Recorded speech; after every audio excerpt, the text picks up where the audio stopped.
दादा, आज अजित पवार साहेब जुन्नर तालुक्याच्या दौऱ्यावर आहे. पर्यटन विभागाची मीटिंग असताना आशाताईंना मात्र निमंत्रण दिलं गेलं नाही. आशाताईंनी जोरदार निदर्शने केली. आशाताईंची तब्येत खालावलेली आहे. काय सांगाल या अनुषंगाने? नक्कीच जनसंवाद यात्रा अजितदादा पवार यांची महाराष्ट्रभर चालू आहे. आपण पाहत आहे आज खरं तर जुन्नर तालुक्यामध्ये ही यात्रा या निमित्तानं या ठिकाणी येते आणि याचंच औचित्य साधून निलयम गार्डन या ठिकाणी नारायणगावला शासकीय पातळीवरती जुन्नर तालुक्यातील सगळ्या अधिकाऱ्यांनी मिळून एक पर्यटनाच्या योजनेच्या संदर्भातली एक आढावा बैठक या निमित्तानं त्या ठिकाणी आयोजित केली होती. खरं तर जुन्नर तालुक्यातील पर्यटनाच्या दृष्टीने वाटचाल करणारा एक प्रोजेक्ट त्या निमित्तानं त्या ठिकाणी त्याचं हे व्हिडिओ क्लिप त्याची त्या ठिकाणी दाखवणार होते आणि ज्यांना कुणाला त्या पर्यटनाच्या विषयी ज्या भावना व्यक्त करायच्या होत्या कशा दृष्टीने जुन्नर तालुक्याचा पर्यटन झाला पाहिजे या दृष्टीने अनेक चर्चा त्या निमित्तानं त्या ठिकाणी होणार होत्या आणि त्याला खरं तर सगळ्यांना आमंत्रित करणं या ठिकाणी गरजेचं होतं. पण ताईंनी तर त्यांची म्हणजे व्यक्त झाल्या त्या आम्हाला तर व्यक्त होता आलं नाही अशा अनेकांच्या भावना आहेत की बाबा सगळ्यांना एकत्रित घेऊन त्या आढावा बैठकीचं आयोजन करायला पाहिजे होतं, परंतु त्या ठिकाणी तशा पद्धतीचं काही दिसून आलं नाही. आणि नक्कीच मी आता ताईंना भेटायला आलो. ताईंचा BP लो झाला आणि ताईंना सकाळपासून काही खाल्लं नव्हतं आणि उन्हाची तीव्रता मोठ्या प्रमाणात होती, त्यामुळे ताईंना थोडासा त्रास होत होता. ताईंना आता या ठिकाणी ॲडमिट केलेलं आहे आणि नक्कीच आमच्या सगळ्या जुन्नर तालुक्यातील आमनागरिक सगळ्यांच्या मनामध्ये सर्वपक्षीय नेते मंडळी असतील, जिल्हा परिषद सदस्य, पंचायत सरपंच असतील, विविध पर्यटनाच्या दृष्टीने काम करणाऱ्या विविध संस्था असतील, या सगळ्या खरं तर आज नाराजीचं वातावरण या निमित्तानं या ठिकाणी पसरलेलं आहे. नक्कीच मला असं वाटतं की मी बाप्पाच्या चरणी प्रार्थना करतो ताईंची तब्येत लवकर या ठिकाणी बरी व्हावी. धन्यवाद. दादा, राज्यामध्ये युती असताना जुन्नर तालुक्यामध्ये मात्र युतीमध्ये कुठेतरी फुसफुस असलेली पाहायला भेटते. हा प्रश्न खरं मला विचारण्यापेक्षा त्यांना विचारला पाहिजे. मी सकाळपासून तेच सांगतो आहे की पालकमंत्री यांचा जो जनसंवाद यात्रा चालू आहे त्या जुन्नर तालुक्यामध्ये आहे.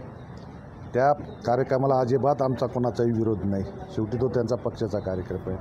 पण ज्यावेळी निदर्शन असं आलं की निलयम गार्डनला पर्यटन आढावा मीटिंग आणि सर्व शासकीय अधिकाऱ्यांना त्या ठिकाणी बोलवलं आणि ते तिथं काहीतरी सादरीकरण सगळं दाखवणार होते आणि मी रात्री BDOला विचारलं, तहसीलदारांना विचारलं, तर त्यांनी मान्य केलं की हा आढावा पर्यटनचाच आढावा मीटिंग आहे. तिथं एकही बोर्ड त्यांच्या जनसंवाद यात्रेचा नाही. आजही तुम्ही तिथं पुढं गेटवर गेला तर पर्यटन आढावा बैठक हाच बोर्ड त्या ठिकाणी.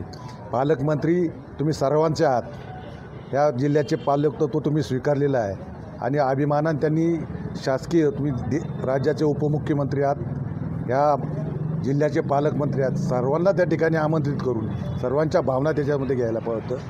गुपचूप एक पक्षाच्या मेळाव्याखाली तुम्ही जर असं चुरून कार्यक्रम घेता असाल, मी मगाशी हेच सांगितलं की ह्या जीवनामध्ये शिवाजी महाराजांचा जन्म आहे.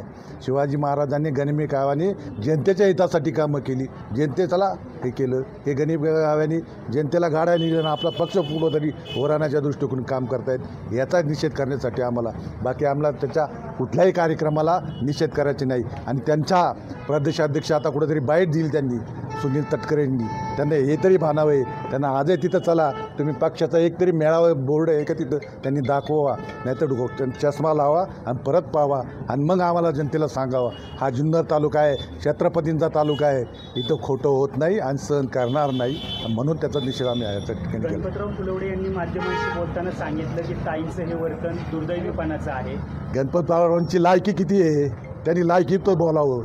संपलेला नेता आहे, त्यांनी आपली लायकी पाहून बोलावं. जास्त हुशारी काय करताय आपण जनतेसाठी, राहता पुण्यात आणि इकडे बोलायचं, त्यांनी जास्त बाता मारायचं काम कमी करावं. जनसन्मान योजनेअंतर्गत लाडक्या बहिणीला 1,500 रुपयाचा हप्ता दिला जातो, परंतु आशाताईसारख्या पक्षातल्याच कार्यकर्त्याला मात्र रस्त्यावर बसून निदर्शन करायला लागतं. मी मागाच्यापासून हेच सांगतोय, आमचा विरोध फक्त आजचा पर्यटनाच्या विषयाला विरोध आहे, आमचा बाकी कुठल्याला नाही आहे. हे तालुक्यामधले सन्मानित पदाधिकारी नाहीत, हे सरपंच, मोठ्या गावचे सरपंच, यांना काय भावना त्या ठिकाणी मांडायचा अधिकार नाही आहे का?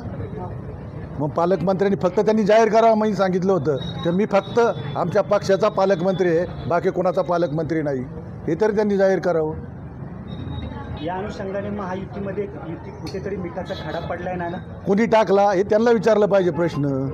तुम्ही मेळाव्याच्या खाली जर शासकीय अशा बैठका घेत असेल तर चूक आहे, त्याचा निषेध होणारच. चुकीला माफी नाही, त्याचा निषेध करणार. बाबू भाऊ, आशाताईंचे तुमच्या अनेक वर्षापासूनचे संबंध आहेत. आज अशा प्रकारचा प्रसंग नारायणगावमध्ये घडतो, कसं पाहता तुम्ही या सगळ्या गोष्टी? नाही, जे ताईंनी केलं मला वाटतं ते अगदी योग्य आहे. कारण इथं न्याय मिळवायचा असेल तर त्यासाठी भांडावंच लागतं आहे आणि ताईंची भूमिका अगदी योग्य आहे.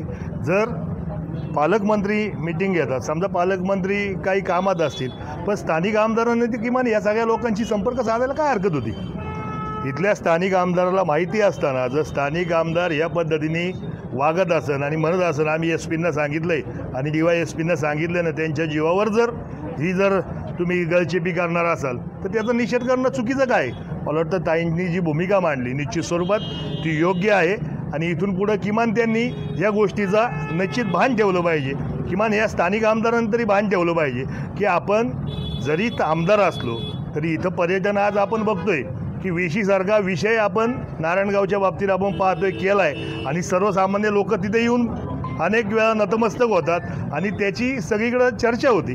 मग असे विषय जर आम्हालासुद्धा बोलवलं असतं तर सरपंचांनीसुद्धा प्रत्येक गावचं वैशिष्ट्य प्रत्येक गावचं वेगळं पण सांगितलं असतं की जेणेकरून तालुका हा परिपूर्ण त्याचा विकासाचा आराखडा बनवायला मदत झाली असती. मग याच्यात चुकीचं काय आहे?